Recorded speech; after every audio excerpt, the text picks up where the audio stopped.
The Improved Production Racing Association of Victoria is proudly supported by Prestige Hino, Australia's most awarded Hino dealer, ProCut Tree Services, Melbourne's most trusted for tree and stump removals, Reach Rock Art for all your waterscape needs. DLL Photography and Design, complete website and e-commerce solutions, Traction Tyres and Yokohama Motorsport, performance and safety for road or race.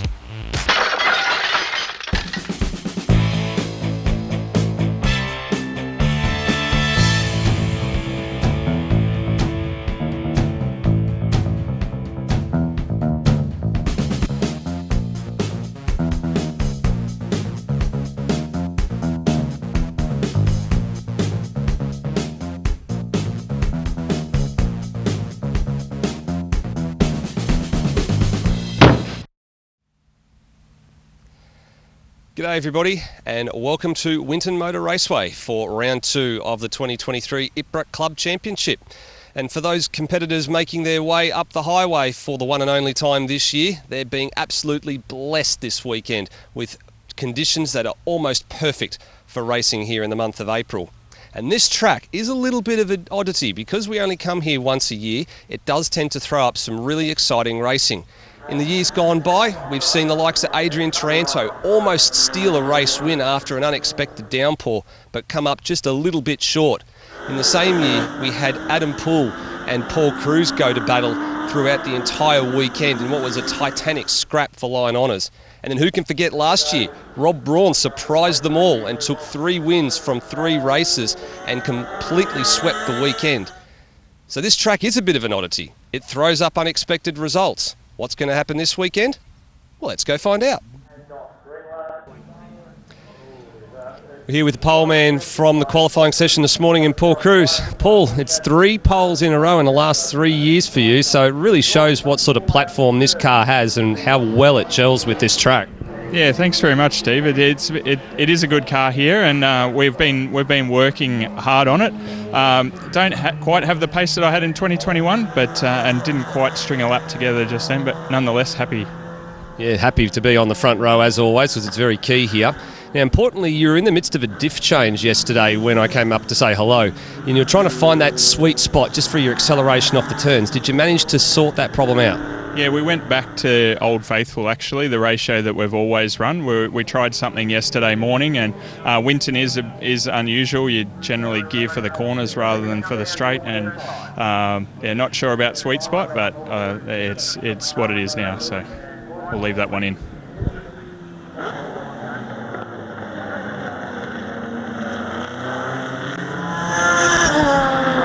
Bruce, you're one of the stalwarts of the IPRA category, and it's good to see you out as always, but how's the car been going this weekend so far? Oh, it died yesterday. It turned out just a sensor problem. They were telling me I had bad fuel pressure. Fixed that this morning and it seems to be going okay. Well, that's good. It's good to see as well that most of the Mazdas are within earshot of each other in qualifying there as well. I mean, you're sort of 3rd or 4th out of the 4 cars that are here, but not too far apart time-wise. Yeah, there's 4 of us in 5 spots in the middle of the field. In fact, being a rotary, of course, we're within earshot of both pole and last on the grid. It's good, come to a track that it doesn't require horsepower and we can have a bit of fun. As not a rotary inside at Sandown, and 4 of us up here this week. Pity my brother's not here.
Lockie, P3 on the grid, fractions away from P2 and a front row start.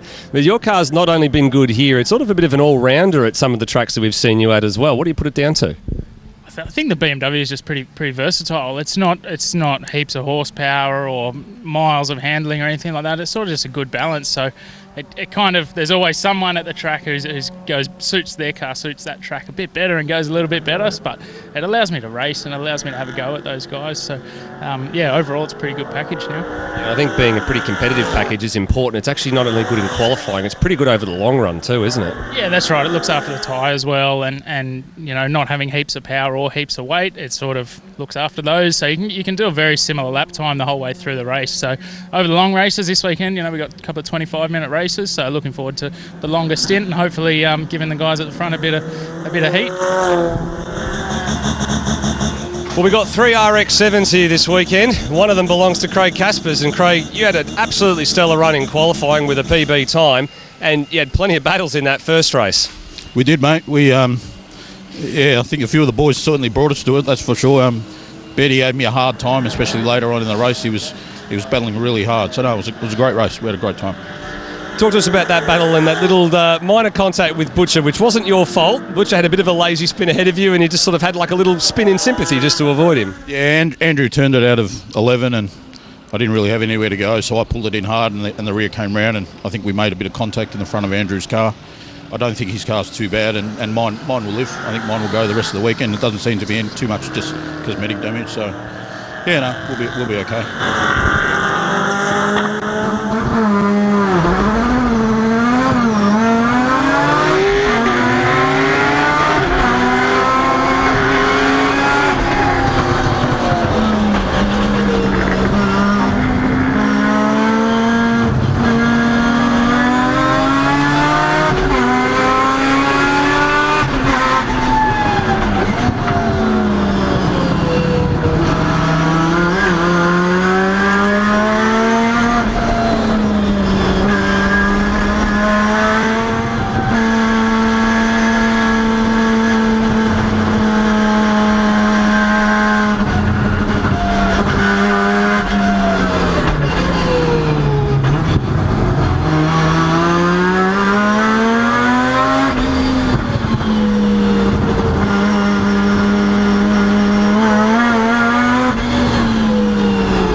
Marco, it's been a little while since we saw you out because you're still coming to grips with the new Falcon and all the power plant and everything underneath the hood. But in that last race, our cameraman has deemed you had what's called a save of the century. So you want to talk us through that, please? Well, it was interesting. The thing, it got a little bit loose.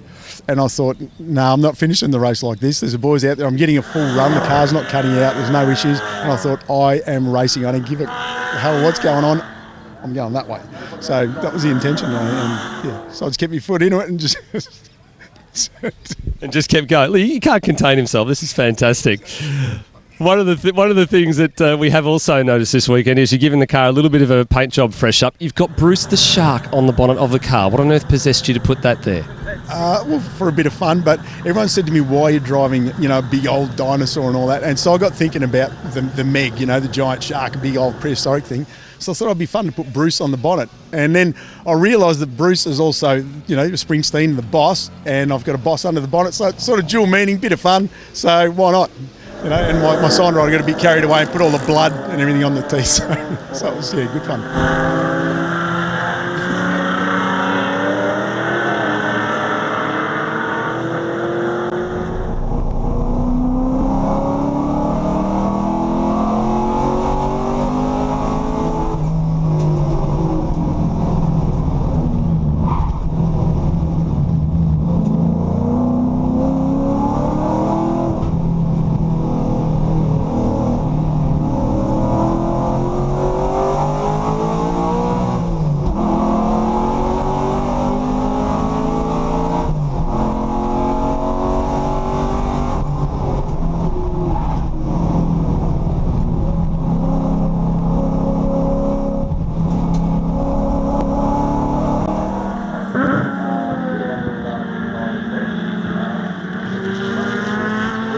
So we're here with Rick Hogan, who was a new entrant to the category late last season. You've got a couple of rounds under your belt now, Rick. How are you enjoying the racing in IP?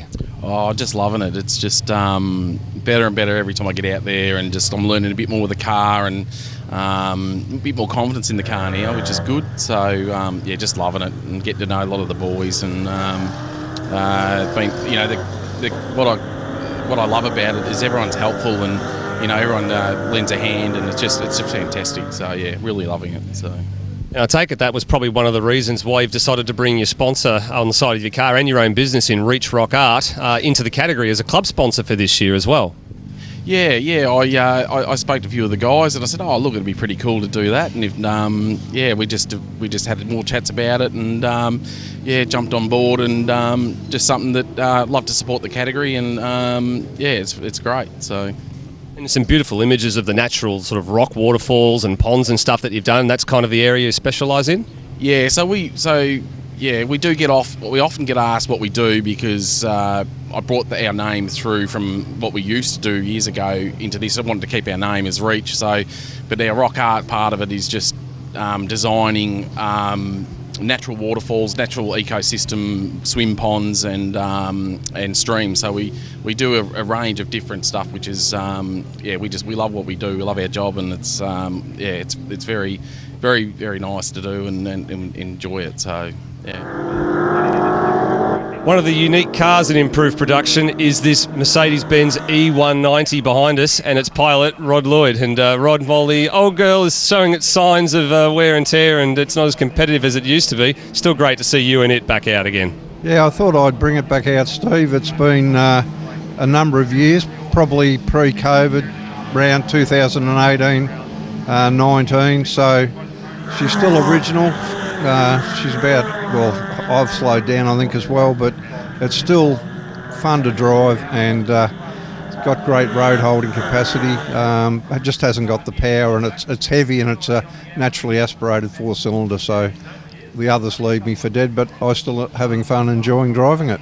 It's great to see you still enjoying your driving after all these years. And one thing that I look at in this car as well is it's got several of the Challenge Bathurst stickers littered on it, which I think is one of the few events you try and do on a regular basis. Yeah, I've done Challenge Bathurst pretty much since its inception. I can keep with nearly all of them across the top, but I fall behind going up Mountain Straight, obviously, and down Conrod. The turbos, the V8s, I'll just wave them goodbye, but I can mount a challenge across the top. And if you haven't driven Challenge Bathurst, or you haven't driven at Bathurst, it's one of the 7 wonders of the world, I can tell you.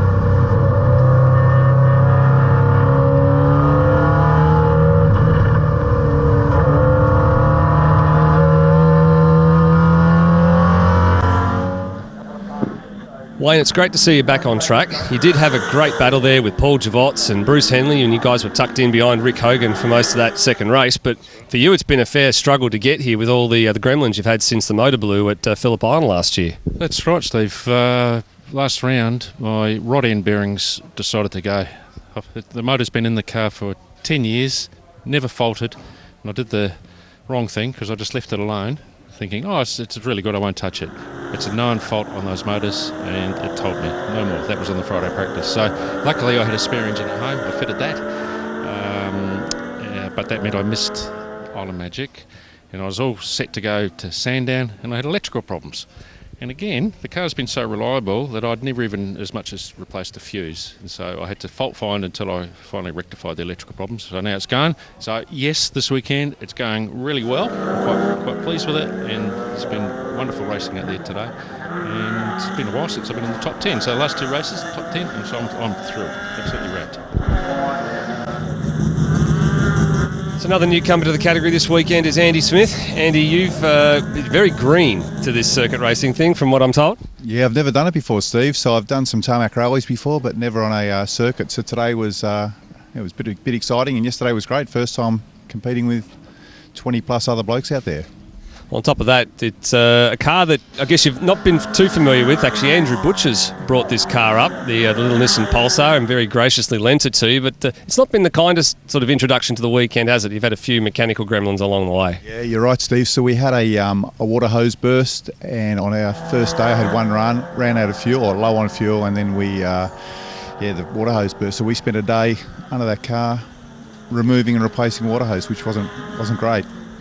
How's the reliability been since that water hose got replaced, though? How's your race 2 gone? Because you seemed like you were still circulating, still enjoying yourself, because, I mean, the car's not got ultimate pace, but I guess it's something to get you started. Yeah, it was great. I had loads of fun.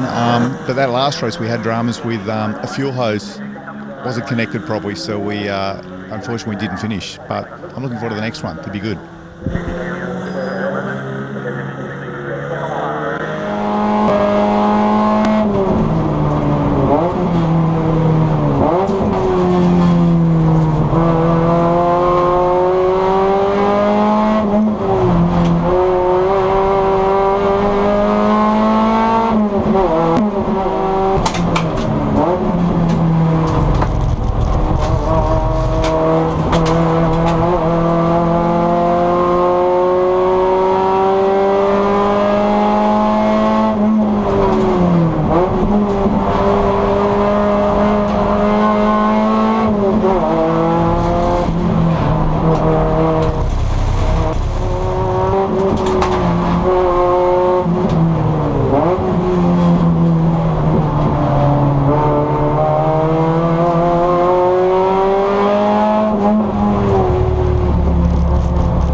Damien, this track hasn't been a happy hunting ground for you in the past. Unfortunately, some of those little issues reoccurred yesterday with an axle failure. Yes, we broke an axle in the first race yesterday, so a bit of a bugger, but we've improved the car overall as well, so we're happy with the direction we're heading in. So.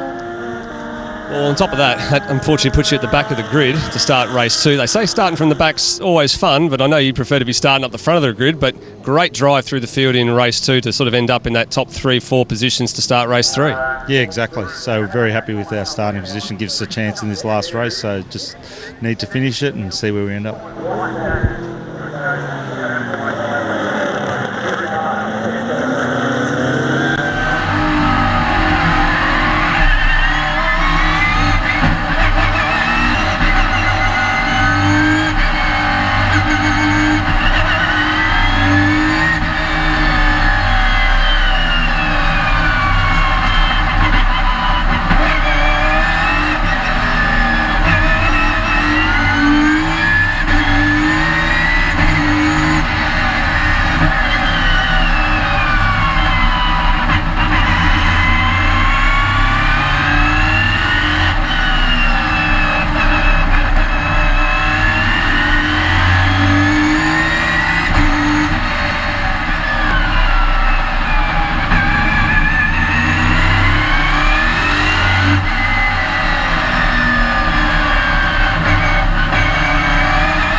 Race 3 gave us a little bit of a hair-raising moment, and probably a moment I think that will live long in the retinas and the memory banks of some of us IP personnel for a few years. And unfortunately for you, Luke, you were looking so good for the race weekend for overall honours right up until that moment. Yeah, I was hoping the headline was going to be Luke leads championship driving out of here, but it's Luke went Dukes a hazard. So initial look at the car, it's not too bad. The front bar's stuffed. It sheared the rear brake caliper off the factory arm, so where the holding arms are, and there's little ears that the then the dog bone bolts to, it's actually sheared that off the casting or off the however the Holden make them. So caliper went to see you later and hung around in the rim, and not a lot of brakes in a one, and up she went. Yeah, definitely a Dukes of Hazzard style moment, not once but twice from where I was sitting. But the important thing is people can't be replaced, but race cars can. So it's good to see that it wasn't anything too serious, and we'll see you out there again some stage. Yeah, thanks. Hopefully, look, as long as there's no cradle damage, the right rear shockers stuff, I get them out of Europe, so that might be a bit hard. But as long as the cradle and the chassis is all okay, because it landed pretty hard. As long as everything's okay, we'll have it back out for the island.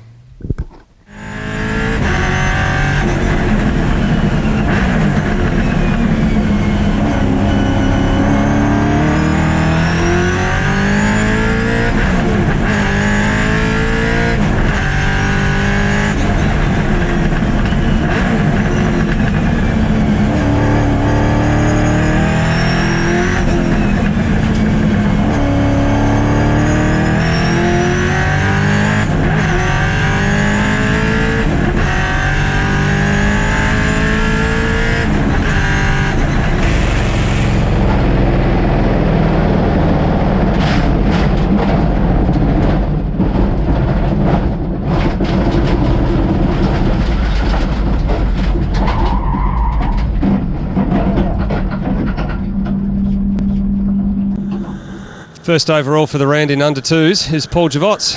Paul, it's been a little bit of an interesting weekend. You've had plenty of battles with Wayne Twist and Bruce Henley, but on top of that, the car hasn't been the fastest, and you relied on a bit of luck from Steve Zorkas to unfortunately have some mechanical gremlins. Yeah, I did. Look, I mean, it's just one of those weekends. I feel sorry for Stephen having all those dramas, but that's racing. And yeah, I had a few issues early on Friday, but the car was well enough to stay in one piece for the whole weekend. And yeah, I'll take 8th overall and first in the class. So happy with a great weekend. First place overall for the round here at Winton. It's a bit of late drama and a bit of a shock to the system because it's Andrew Butcher. Andrew, for you, this is not only the first round win and performance in your new car that you got from Nathan Robinson, but it's the first win since your Island Magic triumph in the old E46. Yeah, and in both cases, I needed a lot of blokes to break down, which is just proof that you just got to finish the race and hopefully you get somewhere. Yeah, absolutely. So it was a bit of a hard-fought win in the end. You had some good battles throughout the round, and we're hopefully looking forward to seeing not only you back out on track a bit later in the year, but also some more guys get some cars out of the sheds. Yeah, it'd be great. Like, I haven't done a state round in over a year, just through family commitments, and it's just proof that if you've got a car in the shed, mine's not the fastest car here this weekend. It's got a stock BMW engine in it, and if you get it out on the track, you're always a chance.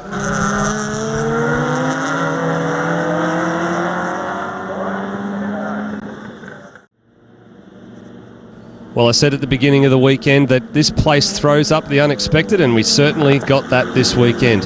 Who would have thought we would have seen Andrew Butcher put his E92 on top of the pile with the round win?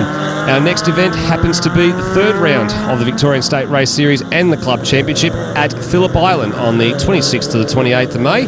We're hoping plenty of you will get your cars out of the sheds and come and spend a weekend with us down at Phillip Island. Until then, drive safely. We'll see you for the next one. Bye for now.